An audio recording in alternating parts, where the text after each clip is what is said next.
This boat, packed with migrants, is attempting to slip away from Tunisia towards the possibility of a better life in Europe.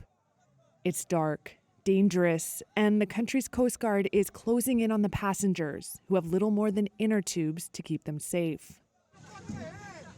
The scene is emblematic of what officials describe as an explosion in the number of migrants trying to cross the Mediterranean from Tunisia.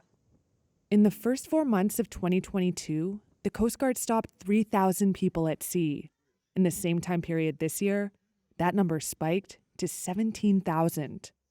While it does coincide with an overall rise in the number of people trying to cross the sea, a government crackdown on migrants has accelerated the surge from Tunisia. President Kais Saied announced the crackdown in February, with language the African Union described as racialized hate speech.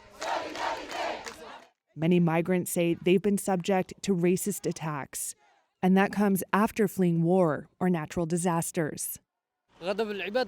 We see the wrath of people has become more than the wrath of God, says this man from Syria, describing the conflict there. Meanwhile, the National Guard says confrontations at sea are becoming more threatening. Officials say people jump in the water or threaten to set themselves on fire to avoid capture. The rise in attempted crossings is unfolding as the price of them drops. It used to cost around $1,600 to get to Italy. Now, it's just over $300. Hussam Eddin Jababli is with the Tunisian National Guard. We have noticed that the migrants from sub-Saharan Africa used to have Tunisian organizers dealing with them in terms of providing boats, providing engines, preparing the ship captain, and then the migration process. Now there are organizers and middlemen from sub-Saharan Africa, and they are making or purchasing boats with engines by themselves. The human cost can be much higher.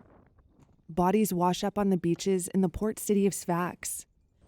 Its main hospital is storing hundreds of them, some stacked in the hallways or outside the building. Plans are in the works for a new cemetery just for migrants, the regional health chief says, with dozens being buried each day. Still, despite the danger, some migrants say they're undeterred from trying again. Yes, it's true. The risk is great, but it takes risk to get what you want. I have no choice. I have no choice.